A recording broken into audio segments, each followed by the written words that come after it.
Wolbachia itu pada saat kontak nyamuk dengan kulit manusia, itu akan masuk ke dalam tubuh manusia juga atau Ya, tidak? bakteri Wolbachia dia menginfeksi beberapa serangga termasuk beberapa macam nyamuk. Oh, jadi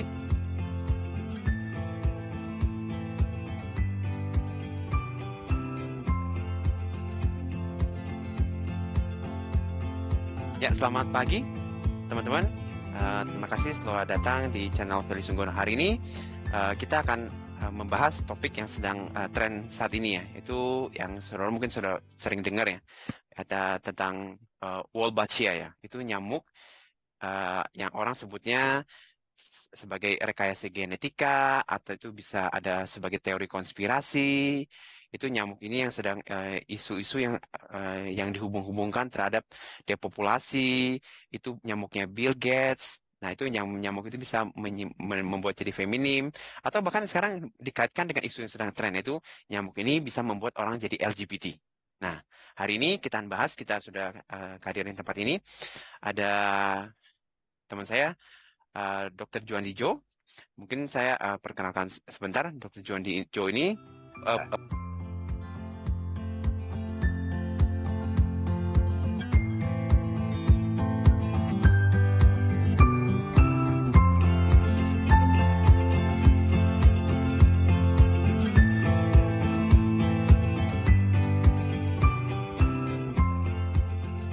penelitian di Mokhtariyadi Institute for Non. Ya, selamat pagi Pak Feli. Terima kasih sudah mengundang.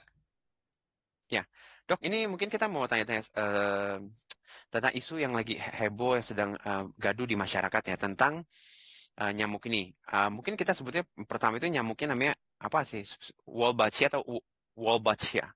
How to Ya, spelling it? oke. Terima kasih Pak Feli. Ya, cara pengucapannya Wolbachia. Namun Wolbachia. saya Wolbachia. Namun karena bidang ilmu saya adalah virologi dan imunologi, jadi saya sudah banyak membaca terkait nyamuk yang diinfeksi bakteri Wolbachia ini sudah cukup lama dan bahkan saya sudah mengajarkan topik ini ke mahasiswa saya di Departemen Biologi dari UPH, Universitas Pelita Harapan, selama 3 tahun terakhir ini topik ini. Nah, tadi pertanyaan Pak Feli bagaimana cara menyebutkannya Wolbachia, Oke. dan Wolbachia itu sendiri bukan nyamuk, tapi dia Oh, adalah bakteri yang menginfeksi serangga seperti nyamuk.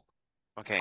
jadi nyamuk yang diinfeksi dalam hal ini terkait penyakit demam berdarah adalah nyamuk Aedes aegypti Hmm. yang lalu diinfeksi oleh bakteri Wolbachia Hmm. dengan tujuan untuk menekan populasi nyamuk penular penyakit demam berdarah. Oke, baik dok. Mungkin dokter bisa ceritakan dari awal dok, awal mula daripada nyamuk ini ya.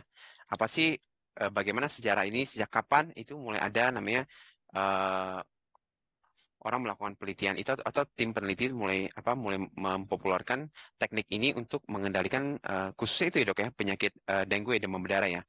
Bahkan sampai data dari kasus kita itu, data kasus penyakit demam berdarah itu awal menjadi epidemik ya. Itu lama-kelamaan itu akan jadi penyakit khas yang selalu setiap tahun, apalagi dengan kondisi sekarang ini, pada saat peralihan musim kemarau, musim hujan, itu biasanya kasusnya naik ya. Nah, ini mungkin dokter bisa ceritakan itu asal mula dari penelitian Wolbachia ini seperti apa? Ya, terima kasih Pak Feli. Jadi orang mulai meneliti Wolbachia. Sekali lagi Wolbachia itu bakteri, bukan Bakteri ya. bukan nyamuk ya. Ah, orang mulai meneliti, orang menemukan pertama kali bahwa Wolbachia ini adalah bakteri yang menginfeksi serangga dan terutama serangganya adalah nyamuk. Sekitar tahun 1914. Jadi awal awal abad 20 ya, sudah Mhm. ada penemuan bahwa ada bakteri ini yang menginfeksi nyamuk. Dan yang menarik adalah si bakteri Wolbachia ketika menginfeksi serangga-serangga tertentu Mhm. seperti nyamuk, dia dapat menekan populasi pertumbuhan nyamuk tersebut. Hmm. Ah, dan hal ini menjadi menarik karena kalau kita kembalikan ke konteks penyakit demam berdarah, salah satu upaya pencegahan penyakit demam berdarah kan mengendalikan vektornya. Vektornya Hmm. dalam hal ini kan nyamuk. nyamuk Nyamuknya, Aedes oke. aegypti. Nah, biasanya yang kita lakukan kan 3M itu, apa Ya, membersihkan, bersihkan, menguras, menguras, dan satu lagi apa ya? 3M. mengubur. Mengubur, membersihkan, menguras, dan mengubur. Ya, Ya kelihatannya kan? tren ini Hal- udah nggak bisa ya dok ya di kota besar ya. Mau nguras Betul, bak mandi udah pakai shower. Kemudian mau betul. Membersihkan, menutup ya, menguras, menutup. mengubur, Ya, ya, menutup. menutup genangan air atau apa juga karena pakai shower. Kemudian juga sekarang jalan-jalan udah pada di beton ya, jadi udah kurang gitu tepat ya untuk di kota besar ya. Betul. Dan uh, sebenarnya sekali lagi penggunaan bakteri Wolbachia ini mengikuti semangat 3M itu. Oh, 3M. Oke, justru Tiga m ada itu itu ya, oke. untuk mengendalikan vektor. Hmm, Nah, namun betul seperti kata Pak Feli tadi, 3M ini uh, lambat laun sulit untuk diterapkan di kota-kota besar. mhm, Dan kita bisa lihat contoh, misalnya di negara tetangga kita, Singapura, yang sangat rajin melakukan gerakan 3M ya. mhm, Namun kasus penyakit demam berdarah, kasus infeksi dengue, mhm, setiap tahun biasanya akan melonjak. hmm. Ya, dan hal ini menunjukkan bahwa eh, gerakan 3M itu tidak cukup untuk Oh, tidak cukup. mengendalikan si nyamuk. Hmm, Makanya dibutuhkan terobosan baru. oke. Nah, terobosan barunya apa? Yaitu menggunakan si bakteri Wolbachia. Nah, yang menarik Mhm. adalah bakteri Wolbachia, dia menginfeksi beberapa serangga, termasuk beberapa macam nyamuk. Oh, jadi sudah ada ya Nah, dok ya, bukan sudah awal. rekayasa genetika baru ya? Dalam berdasarkan sejarahnya sebenarnya sudah ada. Jadi Oh, sudah ada. secara alamiah beberapa serangga, Mhm. termasuk beberapa macam nyamuk, itu secara alamiah punya Wolbachia. Hmm, Nah, namun yang menarik adalah ketika orang mulai meneliti nyamuk Aedes aegypti, ya minimal sampai di bawah tahun 2010, mhm, 2014 ke bawah, orang belum pernah menemukan adanya bakteri Wolbachia di nyamuk Aedes aegypti. Dan hmm. kita tahu nyamuk Aedes aegypti kan faktor utama dari penyakit demam berdarah. Ya, betul, betul. Ya, dia menularkan virus dengue kan. Nah, walaupun akhirnya sekarang orang di beberapa negara, di Thailand, di Vietnam, dan di Filipina, orang menemukan, oh ternyata ada loh nyamuk Aedes aegypti yang punya bakteri Wolbachia secara alamiah. Ya. Hmm, oke. Namun ini barusan, kira-kira dari tahun 2014 ke beberapa tahun terakhir ini, orang baru menemukannya. Hmm, Nah, boleh dibilang 20-30 tahun yang lalu orang belum pernah menemukan adanya bakteri Wolbachia di nyamuk Aedes aegypti.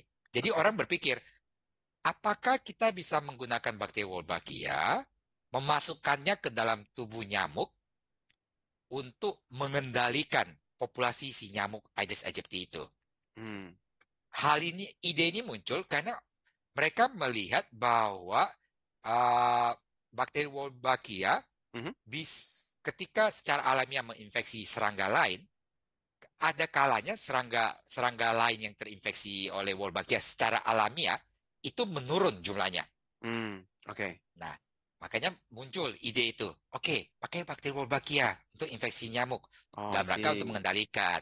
Nah, dan satu pertanyaan yang biasanya keluar Mhm, dari masyarakat adalah bahaya gak buat manusia? Kan nyamuk Aedes aegypti menggigit manusia. mhm. Kalau nyamuk Aedes aegypti sekarang ada bakteri Wolbachia, Ya, nanti bakteri betul. Wolbachia-nya menginfeksi sel manusia gak?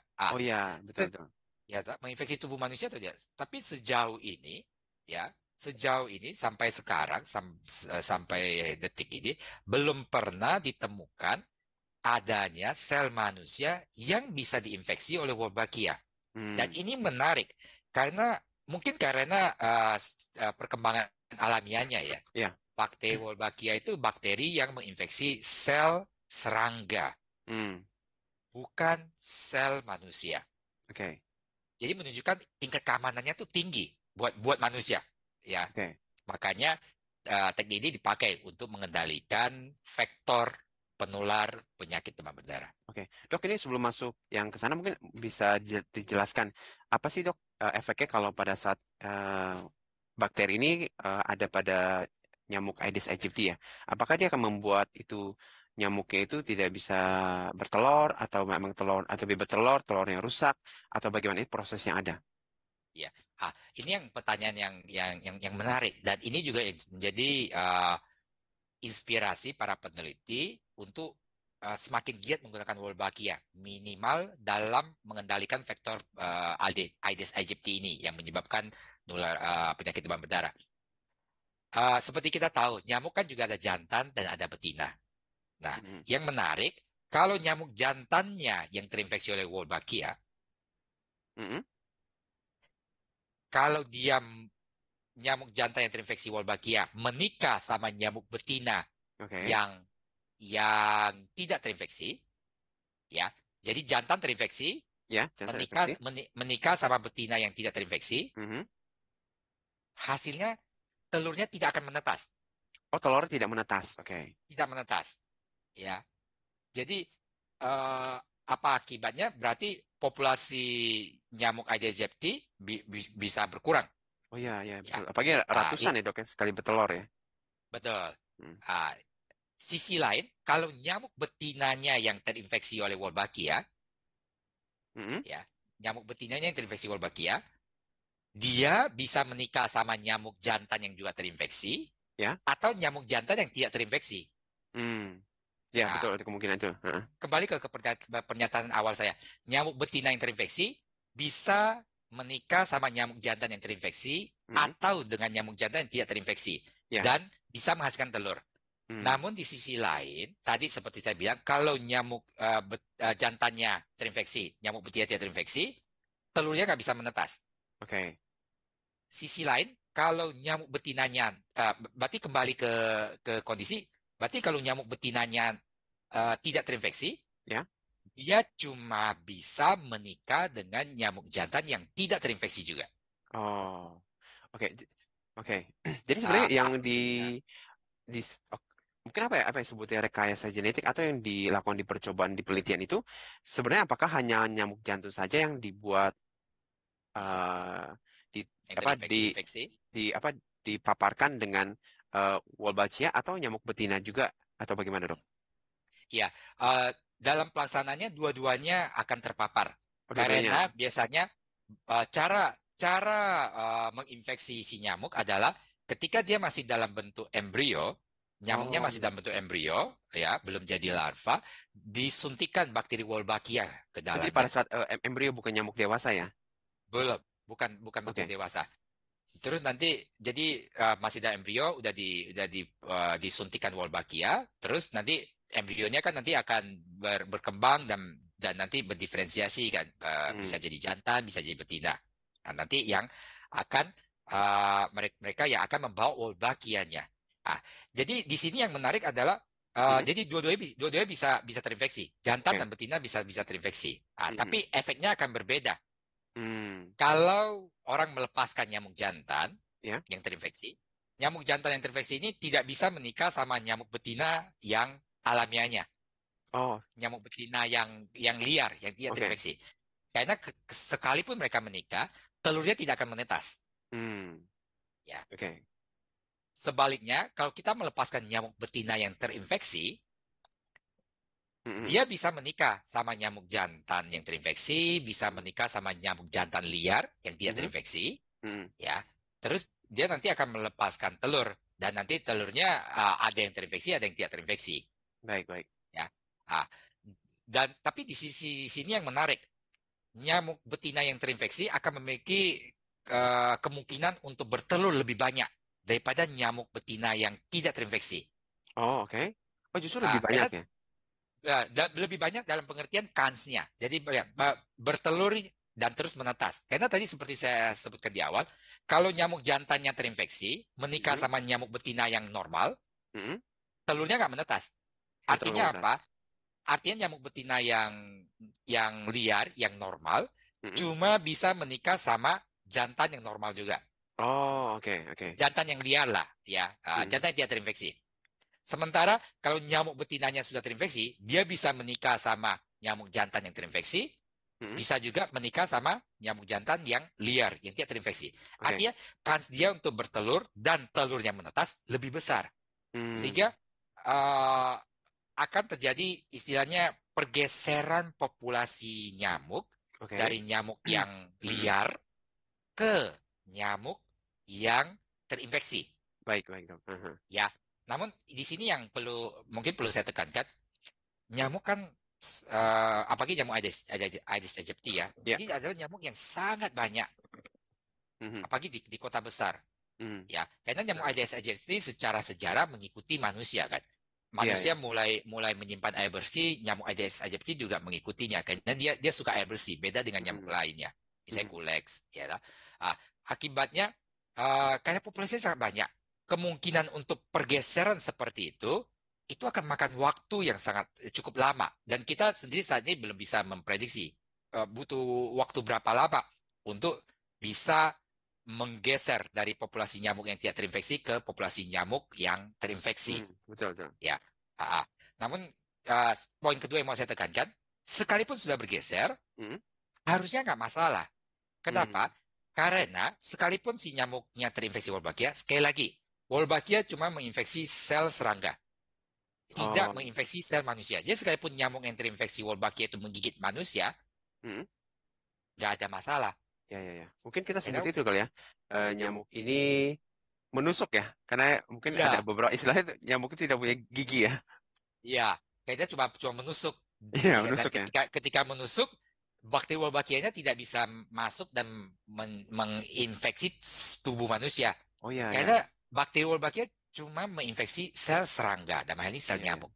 Baik dok, ini Ya. pembahasan menarik ya dok. Itu yang mungkin ya yang isu-isu yang masyarakat yang sedang lagi heboh sekarang ini adalah mereka takut bahwa pada saat nyamuk itu kontak dengan manusia, biasanya kalau yang alami kan virus dengue itu ikut masuk ke dalam tubuh manusia kan, dipindahkan dari vektor nyamuk ke dalam tubuh manusia. Nah, apakah kondisinya seperti itu? Apakah bakteri Wolbachia itu pada saat kontak nyamuk dengan kulit manusia itu akan masuk ke dalam tubuh manusia juga atau tidak? Sehingga ada beberapa orang takutnya pada nyamuk itu pada saat diinfeksi pada saat dipaparkan dengan bakteri ini membuat nyamuk itu jadi mandul. Kemudian juga ada beberapa yang kontroversial membuat gairah nyamuk itu untuk kawin itu agak turun. Nah, apakah pada saat menginfeksi kepada manusia, ini ada beberapa saya baca statement dari pertanyaan dari masyarakat, apakah itu isu daripada depopulasi daripada mohon maaf ya ada beberapa dikaitkan dengan isunya Bill Gates karena Bill Gates tuh sering cerita bahwa satu cara untuk manusia itu jumlah manusia itu sudah terlalu besar dan kita butuh namanya pembatasan manusia ya itu dikaitkan kemudian itu apakah pada saat terinfeksi pada manusia itu membuat manusia jadi mandul sehingga orang mengatakan itu sebagai satu isu untuk depopulasi pada manusia. Kemudian ada lagi satu isu yang ditanamkan lagi, apakah betul nggak membuat setelah terpapar dengan bakteri ini membuat jadi manusia itu yang terpapar dengan membuat jadi yang jantan, yang masih manusia yang laki-laki jadi feminim.